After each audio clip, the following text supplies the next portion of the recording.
లేదండి మీ మీద గౌరవంతో నేను ఇక్కడ వచ్చేసాను, కూలగొడతా అని అందరు సమక్షంలో చెప్పారు. కానీ మళ్ళీ లా అండ్ ఆర్డర్ అంటారు. ఒక మనిషి వచ్చి రాత్రంతా కడుతుంటే లా అండ్ ఆర్డర్ ఎక్కడ పోయిందండి? రాత్రంతా వచ్చి కడుతుంటే, పగలొచ్చి కడుతుంటే లా అండ్ ఆర్డర్ ఎక్కడ పోయిందండి? మరి మీ వాళ్ళు కాపలా ఉన్నారు అంటున్నారు. ఎవరు వాళ్ళు కాపలా ఉన్నారు? ఎవరు వాళ్ళు కాపలా ఉన్నారు? ఎవరు కాపలా ఉన్నారు? మీ ప్రాపర్టీ మీరు చూసుకోరమ్మా. అంటే మేము చూసుకోవాలి, ఈ జ్యుడిషియల్ మేము వచ్చి చూసుకోవాలి, మేమే తీసేయాలి. మీరు ఇక్కడ ఎండోమెంట్ భూములతో మీకు సంబంధం లేదు, మీరు చూడాల్సిన బాధ్యత లేదు. మేము వచ్చి చూసుకుంటే మీరు చూసుకోవడానికి చూసుకోము. మరి అది మా ప్రాపర్టీ మీరు మాట్లాడేమో మళ్ళీ ఏమైందండి? ఎందుకు భయపడుతున్నారు? చెప్పింది అదే మాట చెప్పారు కదా, కాపాడుకోవడం కోసమే కదా వచ్చింది. నేనేం చేయాలి చెప్పండి? మీరు కూలగొట్టలేకపోతే మాకు అప్పుడే చెప్తే మేము కూలగొట్టేవాళ్ళం కదండి. కొట్టారుగా మీరే.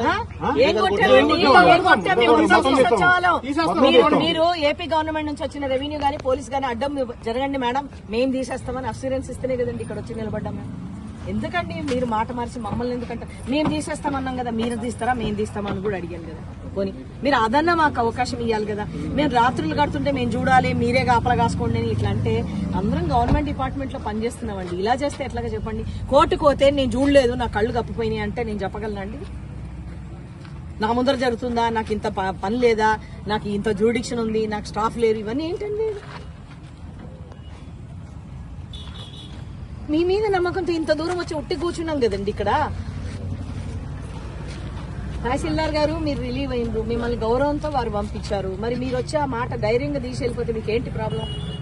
వాళ్ళతో కూర్చొని అంతసేపు మాట్లాడుతుంది అక్కడ కూర్చొని కాగితాలు తీసుకుని. ఇంకోటి ఎండోమెంట్ భూమికి ట్యాక్సులు కట్టినా ఏది కట్టినా చెల్లదండి. ప్రభుత్వ భూమి అయితే రేపు పొద్దున్న రెగ్యులరేషన్ చేసుకోవడానికి ఉంటుంది. ఇది దేవదాశక భూమి, ఒక పట్టా భూమి, రాముడి భూమి అని మీరే పట్టాసట్టుగా మీకు మాకు మీరు సాయం చేయలేదా?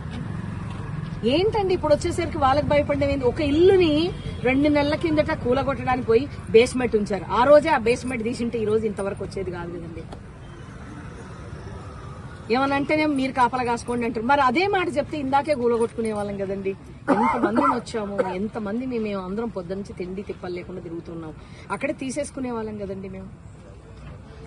ఇప్పుడేమంటున్నారు? మీ భూమి మీరు కాపాడుకోండి అంటున్నారు. అదే మాట చెప్పి మీరు ఎంతో గౌరవం ఇచ్చాను. తహసీల్దార్ గారు నేను మాట్లాడదాన్ని మీరు సమాధానం చెప్పండి, నాకు పర్వాలేదు. ఎలా చెప్పరండి? ఇప్పుడు దాకా కూర్చోబెట్టి మేము తీయమని ఎట్లా చెప్తారు? మిమ్మల్ని మీ మీద గౌరవంతో ఇక్కడ దాకా వచ్చాం మేము. చెప్పారు కదా మీరే, మీ మీద చాలా రెస్పెక్ట్ ఉంది మాకు. మేము చేస్తామని చెప్పి చెప్పారు. ఇప్పుడు ఏం కాదంటే ఎలా చెప్పండి? ఇది ఎట్లా అండి? ఇంతమంది వచ్చాము. ఇప్పుడు ఒక్క ఇల్లు అండి రాత్రి నుంచి కడుతుంటే మీరు కాదండి, మీ దగ్గర విఆర్ఏ, విఆర్ఓ, ఆర్ఐ వచ్చారు కదండి. ఇప్పుడు మీకు పోనీ మిమ్మల్ని ఏమైనా ఇబ్బంది పెట్టామా? మేమే తీసేస్తాం జరగండి, లేదా మీరు తీస్తారంటే మీరు ఏమన్నారు ఆప్షన్? మీరు అందరు సాక్ష్యం ఉన్నారు, మీరు తీసేస్తామన్నారు కదా. కనీసం మెటీరియల్ కూడా లిఫ్ట్ చేయలేదు. ఏం మాట్లాడదండి ఇది? రాత్రి గడితే ఎవరు బాధ్యులండి? ఇప్పుడు రాత్రి గడితే ఎవరు బాధ్యులు?